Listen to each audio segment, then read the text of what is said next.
देना जरूर पूर्वजों को, इस्माइल दे देना। लोग कहते हैं ये 16 दिन अच्छे काम नहीं करना चाहिए, 16 दिन ये मत लो, 16 दिन वो मत लो।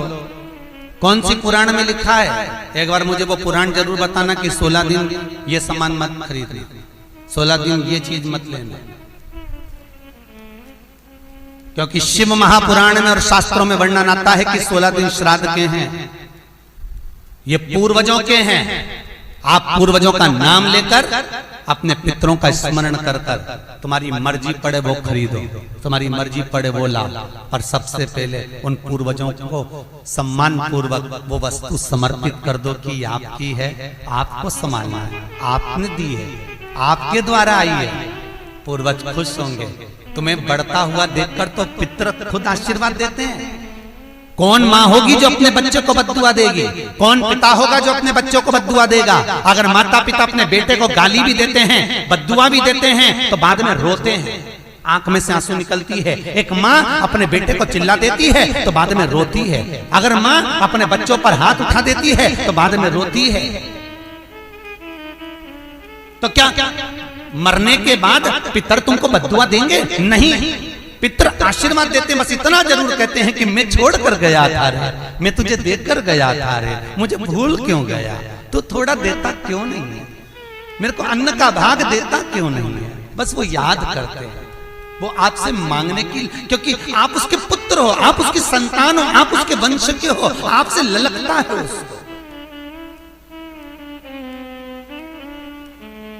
किसी दूसरे से नहीं।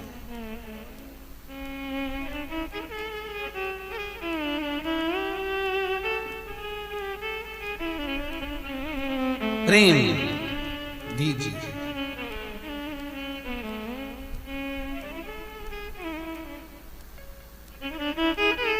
भले कोई किस भाव से आए उसका आदर हो, उसका सम्मान। कई लोगों का प्रश्न होता है, गुरुजी हम 4 भाइयों का परिवार है, पर पितृ दोष मुझ पर ही क्यों आ रहा है? मैं क्यों तकलीफ भोग रहा हूं? मेरे को ही क्यों कष्ट आ रहा है? मेरे ही क्यों पांव दुख रहे हैं? मेरे घर में क्यों ऐसी परेशानी आती है? सबकी सब तो सुखी है। ध्यान रखना, पितरों का जिससे लगाव होता है और जिसको पितरों ने दिया होता है, पूर्वजों ने दिया होता है, भगवान ने दिया होता है, लालसा उसी से होती है। भीख मांगने वाला, भिक्षा मांगने वाला भिखारी भी होता है, भिक्षुक भी होता है। तो गाड़ी देख लेता है कि 4 व्हीलर गाड़ी से आया है तो सेठ जी 10 रुपया देगा। कोई पैदल जाता है तो भिखारी भी सोचता है बेचारा क्या देगा, उसके पास तो खुद नहीं, पाँव में चप्पल नहीं पहना है, फिर भी हाथ फैला देता है कि दे दे तो ठीक है, नहीं तो कोई गाड़ी वाला तो देगा ना मुझको। उसी तरह घर के पूर्वज, घर के जो आहूत होते हैं, घर के जो पितर होते हैं, घर के जो वासुक होते हैं, घर के जो पूर्वज होते हैं, आशा उसी से लगते हैं जो दे सकता है। जिसके पास है ही नहीं उससे क्या आशा रखेंगे? जिसके पास कुछ है ही नहीं उससे आशा रखना क्या?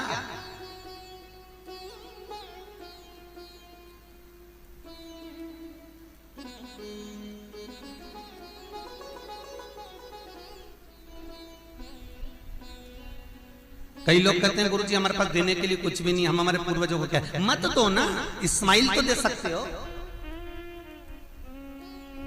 जिस दिन तुम्हारे पूर्वजों का श्राद्ध है, तुम्हारे पास में खिलाने के लिए अन्न नहीं है, तुम्हारे पास देने के लिए दान नहीं है, तुम ब्राह्मण को घर में नहीं बुला सकते, कोरोना महामारी चल रही है, तुम कुछ भी नहीं दे सकते, तुम्हारे पास देने के लिए वस्त्र नहीं, आभूषण नहीं, कुछ भी नहीं, मत दो। निवेदन है बस चेहरे पर प्रसन्नता रखकर, एक निवेदन है कि चेहरे पर प्रसन्नता रखकर उस दिन अपने पूर्वजों को याद जरूर करना और कह देना कि आप ही का दिया हुआ है जो हम खा रहे हैं, हम पर करुणा करना, हमारे पास कुछ भी नहीं है। डब्बे में से गुड़ या शक्कर निकालकर अरे गैस को लाइटर से जलाकर उसकी अग्नि में छोड़ देना, पर 2 दाने शक्कर के छोड़ना जरूर, जिससे वो जीवात्मा दरवाजे पर आकर भूखी ना जाए, उसके मुख में कुछ तो चला जाए और वो जीवात्मा तुम्हें आशीर्वाद दे जाए। तुम्हारे पास कुछ ना हो तो इतना तो दे सकते हो साहब, इस्माइल तो दे सकते हो, प्रसन्नता तो दे सकते हो, मीठी वाणी तो दे सकते हो। अपने पूर्वजों को याद तो कर सकते हो, अपने इष्ट को याद तो कर सकते हो, जिसने दिया है उसका गुणगान तो गा सकते हो।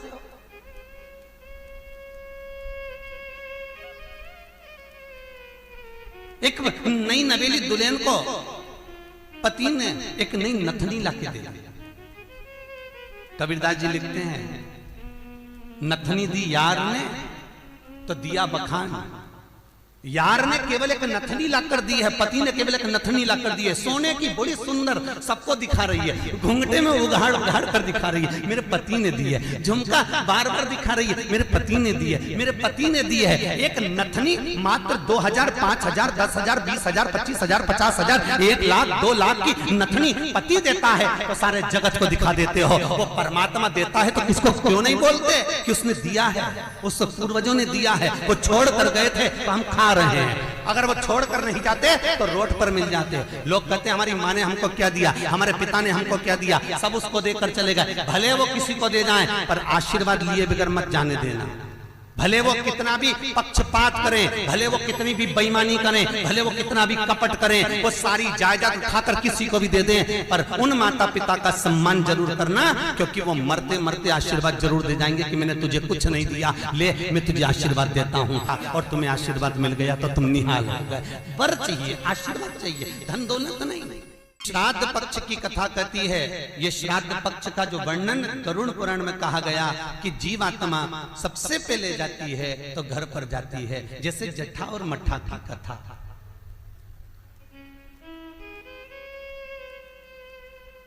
दो भाई हैं, जट्ठा और मट्ठा, दोनों साथ में रहते थे, पर इनकी जो धर्म पत्नियां थीं आपस में कुछ भेदभाव हो गया, दोनों अलग अलग हो गए। जट्ठा बहुत धनपति था, मट्ठा थोड़ा सा गरीब था, दोनों अलग अलग रहे। जट्ठा का बिजनेस अच्छा चलता है, जट्ठा का धन बहुत सारा है, संपदा बहुत सारी है, क्योंकि माता पिता का सारा धन जट्ठा ने अपने कब्जे में रख रखा था। सारे माता पिता की जितनी प्रॉपर्टी थी, जितना वैभव था, जितनी सत्ता थी, जट्ठा ने अपने कब्जे में रख ली थी। और मट्ठा ऐसे ही बेचारा सहज भाव का, भोला भंडारी, सरलता का भाव वाला चल दिया, अपना बोरी बिस्तर उठाया, अपनी पत्नी के साथ, बच्चों के साथ चले गए।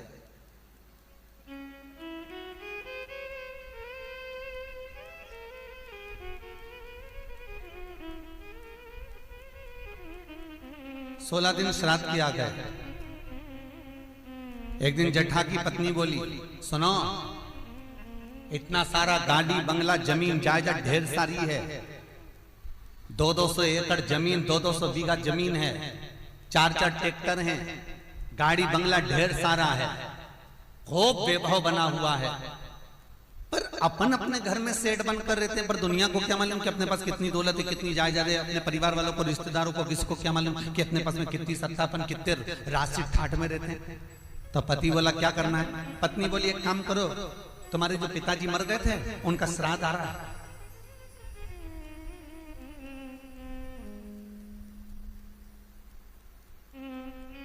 तुम्हारे जो पिता चले गए थे उनका श्राद्ध आ रहा है, एक काम करो, अपन अपने पिताजी का श्राद्ध रख देते, और श्राद्ध रखेंगे तो मेरे मायके वालों को और आपके पूरे परिवार वालों को, जो आपके रिश्तेदार हैं, मित्र हैं, दोस्त हैं, और मेरे मायके वाले, मेरी सहेलियां, मेरी बेस्ट फ्रेंड, सबको बुला लें, और उनको बड़े प्रेम से अपन भोजन करा देंगे।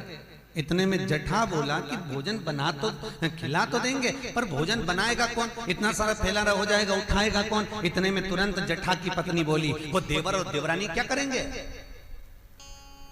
बाप तो उनका भी था, पिता तो उनका भी था, वो आए देवरानी, और देवरानी आकर भोजन बनाए और देवर आकर बर्तन मांजे।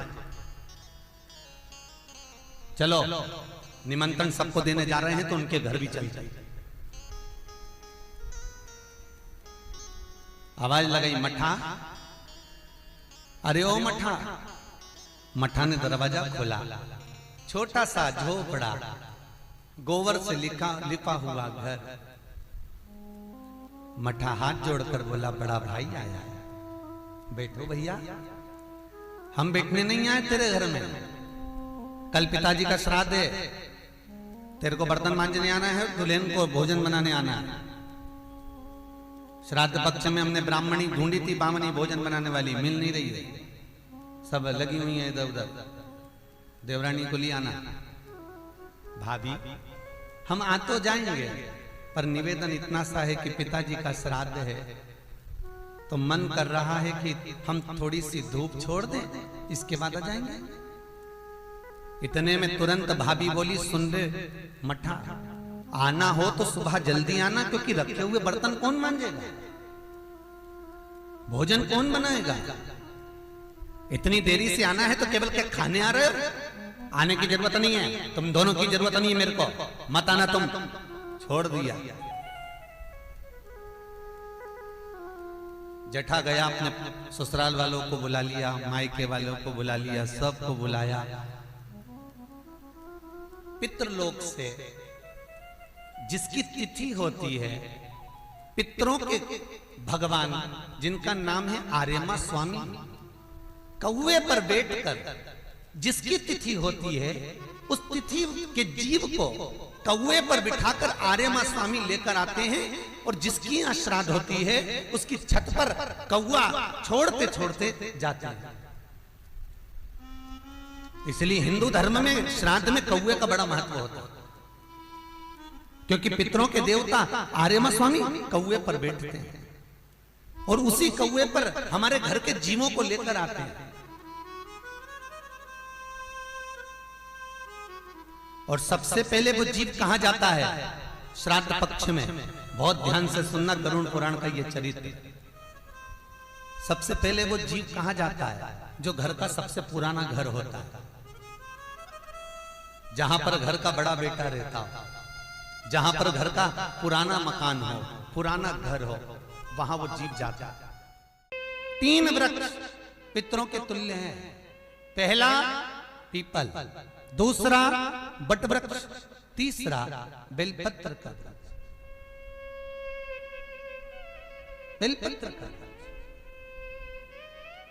कभी अनायास श्राद्ध पक्ष में आप कुछ भी ना कर पाए, कुछ भी ना कर सकते हो, तो एक पत्ते के ऊपर कोई सा भी पत्ता ले लो, चाहे पान का ले हो, कोई पीपल का ले हो, कोई भी पत्ते के ऊपर एक पुड़ी, थोड़ा मीठा थोड़ा नमकीन रखकर अपनी कामना कर कर अपने पूर्वजों के लिए इन 3 वृक्ष के नीचे 16 श्राद्ध में किसी भी एक दिन आप वो भोजन को रखकर आ जाइए। अपनी कामना कर कर सुख का अनुभव होगा, पितरों को शांति मिलेगी।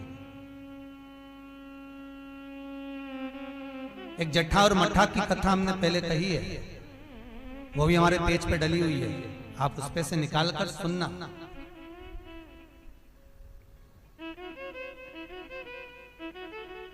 उसमें भी हमने व्याख्यान वर्णन करा जट्ठा मट्ठा की कथा।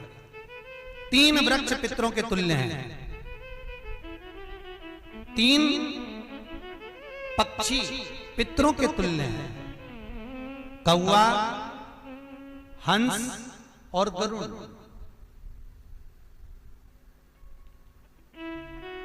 एक कौवा और एक स्वान, कुत्ता, ये 2 ऐसे होते हैं जिनको 20 मिनट पहले, आधे घंटे पहले, 1 दिन पहले, 24 घंटे पहले, 48 घंटे पहले क्या होने वाला होता है, कौवे को और स्वान को भान हो जाता है। क्यों? क्योंकि ये यमलोक में जहां यमराज निवास करते हैं, स्वान और कौवा उस स्थान का भाग ग्रहण करते हैं, और इनको ये ज्ञान पूर्व से यमराज से प्राप्त होता रहता है, पूर्वभान होता प्राप्त होता रहता है। एक कौवा एक स्वान, कोई घटना घटने वाली होती है तो कुत्ता रोने लगता है,